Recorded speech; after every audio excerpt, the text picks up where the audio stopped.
Niigata, July the 9th. I leave Niigata tomorrow.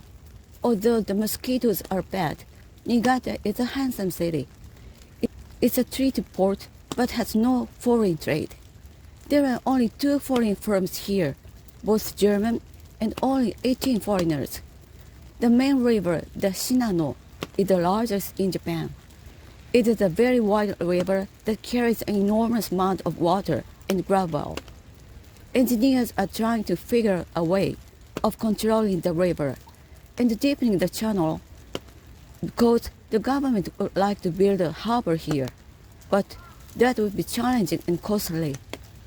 The schools here are very good, including engineering school with modern laboratories and a geological museum. There's a fine hospital run by a European doctor, a courthouse, a large bank, and some army barracks. But governmental Niigata is unattractive compared to traditional Japanese Niigata.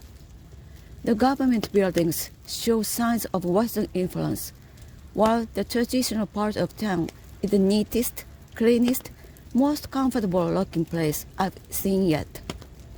It's renowned for its beautiful tea houses. I haven't seen any pack horses in the streets because everything comes in by boat. The canals running in the middle of the roads are busy all day. Each house has a little garden, which is skillfully laid out in tiny spaces. Most Japanese gardens have a pond, a bridge, a stone lantern, and a crooked pine tree. Some wealthier houses have small pavilions for sitting in the shade. Some ponds have silver and gold fish, and even little islands. I often walk about Niigata with Mrs. Fireson and her 3-year-old daughter Ruth. The Japanese love to follow Ruth and look at her golden hair. Ruth feels very much at home with them and even bows and speaks Japanese. The Japanese love children. Chapter 4. From Kaminoyama to Shingoji, Kuroishi. Kaminoyama. We left Ichinono on a fine morning with 3 pretty pack cows. I wanted some fresh milk, but the idea of milking a cow was so new to the people that they all laughed. Ito told me they thought it disgusting. The Japanese, he told me, think it most disgusting that foreigners put anything with such a strong smell and taste into their tea. At the village of Tenoko, I sat at the transport office waiting for a horse. While Ito ate dishes of horrible things, I had some sake, tea, rice, and black beans. The beans were very good. The man there asked me to write his name in English and to write my own in a book. This drew a crowd. When the women of the house saw that I was hot, they found me for a whole hour. I tried to pay them for their services, but they wouldn't take any money. Not only that, but they gave me a package of sweets. The man wrote his name on a fan and gave it to me as a gift. All I could give them was some English pins. I wished I could give them something more, but they had never seen such things, and they soon passed them around the crowd. I told them that I will remember them forever, and I left touched by their kindness. Throughout Echigo province, I have seen a piece of cloth suspended over a stream by 4 bamboo poles. Sometimes the cloth has characters on it. A long, narrow tablet with writing usually stands behind it, and sometimes there are bouquets of flowers. There's always a wooden dipper. I passed one of these coming from Tenoko and watched a Buddhist priest pour a dipper full of water onto it. The water strained slowly through the cloth. We asked him to explain what it was. According to him, the tablet has a kaimyo on it, the name of a person after death. The characters on the cloth are the Nichiren prayer, Nammyoho Renge Kyo. pouring water onto the cloth and praying is called the flowing invocation. It is a prayer for a first-time mother who has died in childbirth. It is believed that the woman suffers in the lake of blood, one of the Buddhism hells, where she is being punished for a sin in an earlier life. She will remain in hell until the cloth is so worn out that the water flows straight to it. Anybody passing by can offer her a prayer. It is one of the saddest, most moving things I have ever seen. When we looked down upon the plain of Yonezawa, I felt like I was looking at the Garden of Eden. The region is rich in rice, cotton, corn, tobacco, hemp, indigo, beans, eggplants, and more. There's beauty, industry, and comfort here.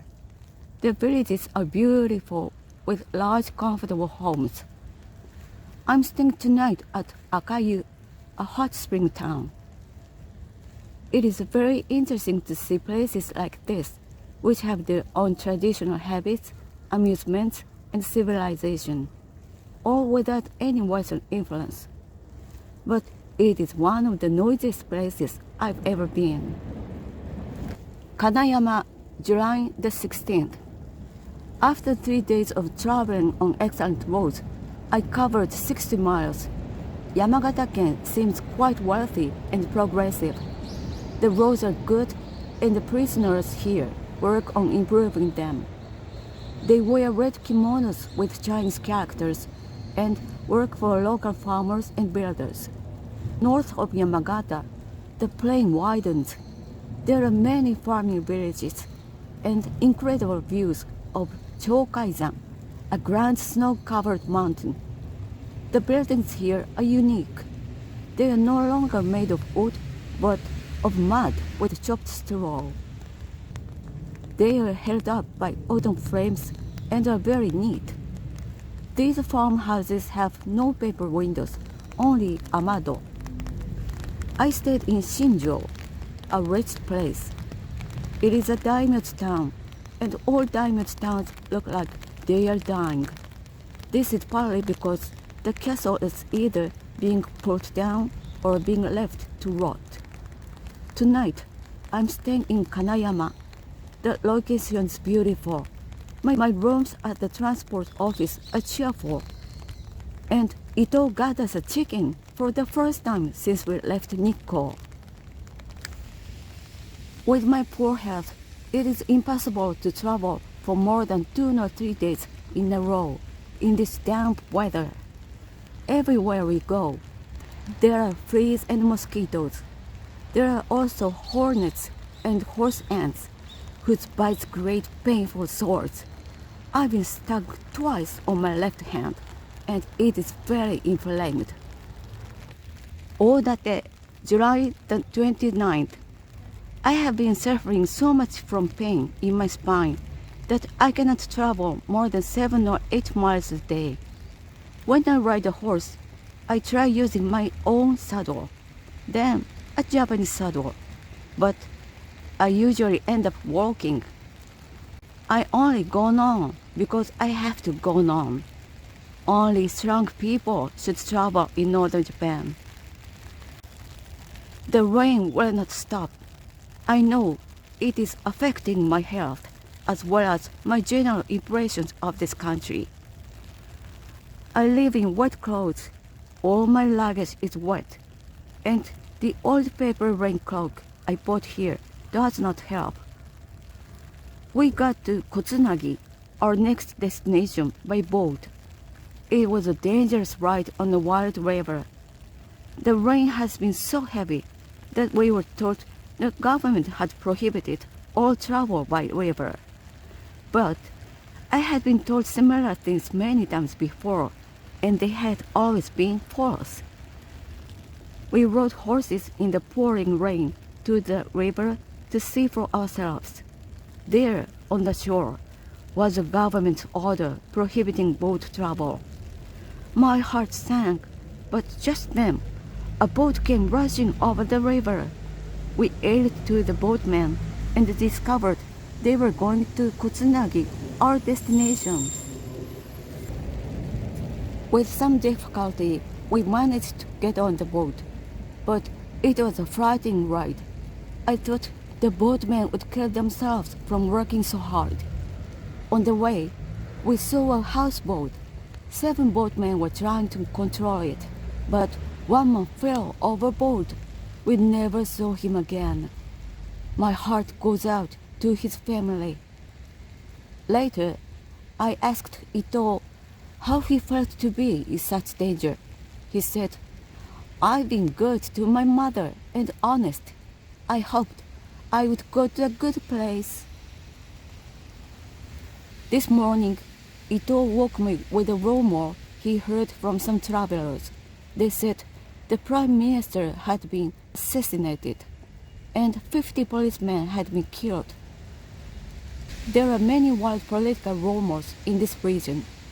After the changes of the last 10 years, it's no wonder people don't feel confident in the government. Note, this rumor was probably based on the partial rebellion of the Imperial Guard. I learned about this later when I landed in Yezo.